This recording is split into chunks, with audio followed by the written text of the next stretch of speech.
So if you're someone that has knee pain and no one's ever thought of looking at your foot or maybe putting an orthotic on your foot to help with your knee pain, then you're going to want to listen to this story.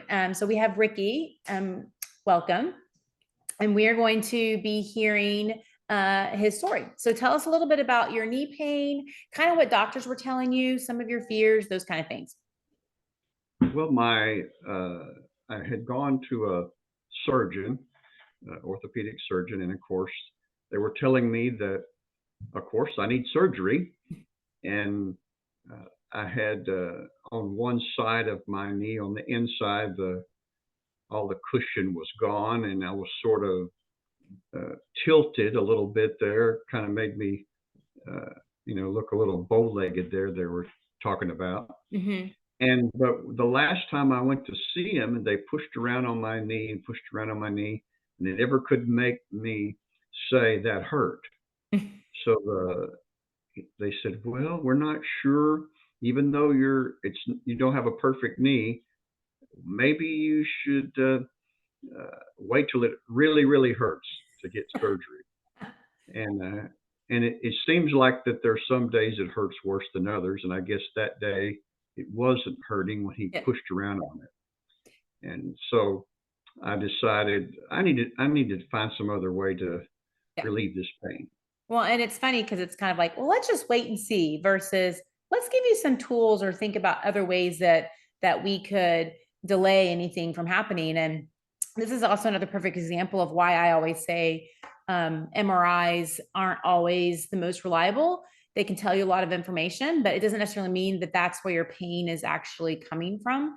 The research on it's crazy. I mean, you could have people that are pain free, no pain whatsoever, and 60 to 80% of them are going to show degenerative changes, meniscal tears, yet they're fully functional. So this is just kind of one of those examples of it. It kind of comes and goes, and that means that there's something mechanical going on that can be helped. So tell us a little bit about some of your fears if this was not going to get resolved. I know golf Well, is a big part of what you wanted to get back to doing. yes, it's my right knee, and of course, I I'm right-handed, so I pivot on my left knee. So uh, the main thing about golf is uh, balance and and then the endurance of walking. Even if you're riding a cart, you there's a lot of instances where you can only stay on the cart path, so you have to walk to your ball, walk up and down elevated greens, and walking downhill was the scariest thing. It would like sometimes wobble on me, Mm-hmm. and so that was kind of my fear is always.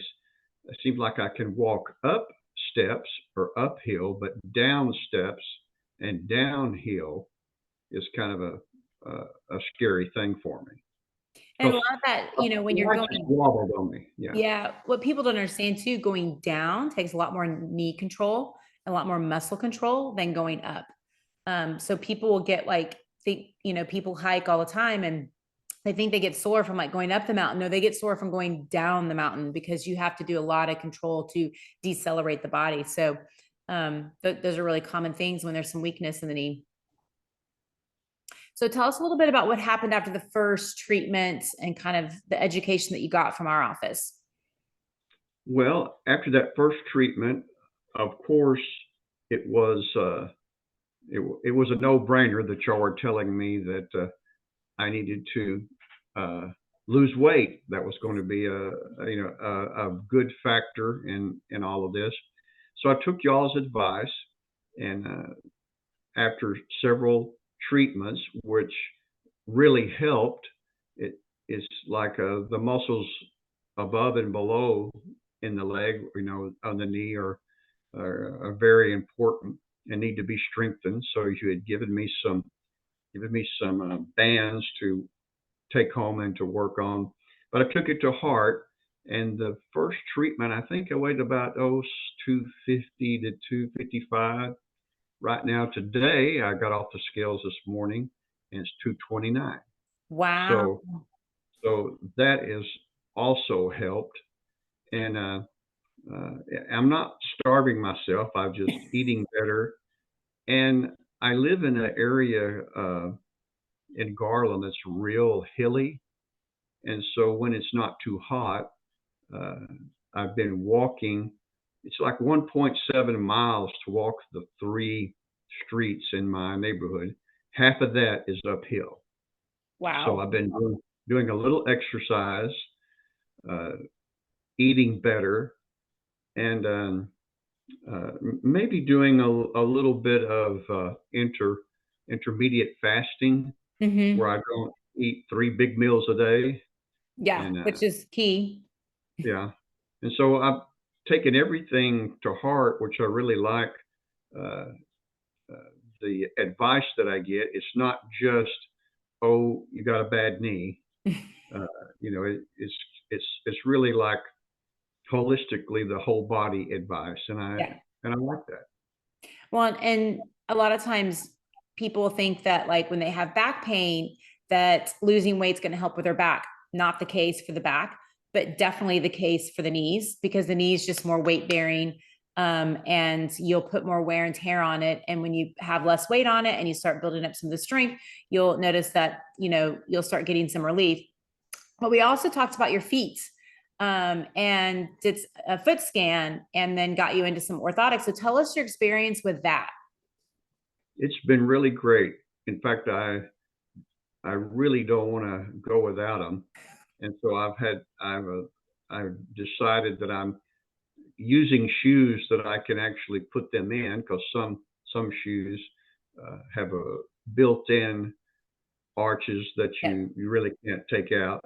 So I've adjusted my shoe wearing so that I can put these in, and it's been a real blessing because I mean I could immediately tell the difference after the first day even, and so I've been wearing them. And there was I guess back here the last holiday weekend, all my kids were here and from out of town, and we were just kind of goofing around. And I put on some flip flops one day, and the next day, you know, I didn't take care of my feet. After 2 days like that, I laid down at night and said, "Oh my gosh, my knee hurts, my hip hurts, my back hurts." And so the next day, I got my I started wearing them again. I was like on lazy vacation there almost. And I said, I'm not going to do that again because that it really took a toll. Yeah. And, what people don't realize sometimes is that when we have issues in body parts, as we get older, a lot of times what we find is like one of the arches tends to drop. And if you have one arch that's dropped and the other arch that hasn't, like that affects all the way up the chain and it can affect how the knee, the pressure you put on the knee, the pressure you put on the hip and the back. So it makes a big difference. But a lot of times when people have orthotics at other places where you go to a podiatrist or other things, they put in these orthotics that are super firm and hard, like they don't move. And so they give you all the support, but we have so many joints in the foot that our foot's meant to move, but we need support in the areas that we need support. And that's what these orthotics do is we have three different arches in our foot. And based on the scans, it's tailored to your foot and it looks at the three different arches and that's where you get the support, but the rest of it is really flexible. So I love these orthotics. I mean, they're the only ones that I've seen where I'm like, this makes sense because some of these other orthotics that are super firm, like that doesn't make sense. Like our foot's meant to move in all these different directions. So, um, yeah, it's one thing that people don't think about when looking at the body and pain is that's one thing that we always want to do is scan people's feet because that can be a piece of the puzzle. And people don't realize we have many, many, many clients just like you where they started wearing them and they instantly started having better, like less hip pain, less knee pain. So that's amazing. And I love these stories. So if someone's like on the fence about coming in to see us, what would you share? What would you say? I'd say that if you want to go to a physical therapist and you want to have them to look at your whole body, not just the part that is hurting, and you want to get someone that is going to holistically, put all the pieces together.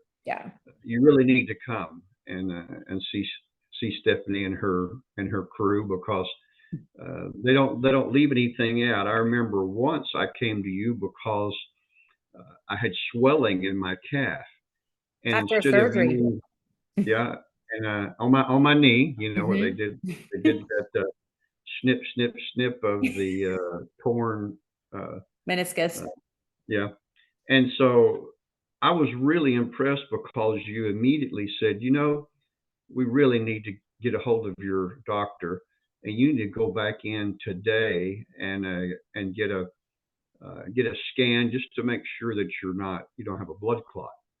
And I thought, you know, that they're thinking of me first, not uh, you know, coming as a patient uh, or a group of visits. So I went and I didn't have a blood clot, but they had actually told me to keep my leg elevated. And after that surgery, and that was probably not the right thing to do because the calf swelled up. And so when I came back, I don't know if it was that day or the next day, and kind of got uh, worked on. It was a little bit painful, of course, because of the swelling. Yep. But I thought, oh my gosh, these people are putting me first, and that's exactly in my safety first. And I thought that was what you really want. Yeah, and you don't want to mess with that. Like that's just something that you want to get checked out because it'll adjust how we do treatments. And I've heard cases where people didn't do that and the clot moved and they end up dying. So we always, yeah, want to want to make sure that you guys are safe. And honestly, we see you guys more than doctors and spend more time with you. That a lot of times we're the ones that catch some of the red flag things that that doctors don't catch because of just having those conversations and seeing you for the length of time that we are able to see you and ask questions and those kind of things. So yeah, that's definitely something that we look at and do. But thank you so much. I love when patients share their stories because people really can see themselves in the story, and gets them thinking of like, oh wow, maybe that would help me. And that's why I love doing these. So thank you so much for doing it. Thank you.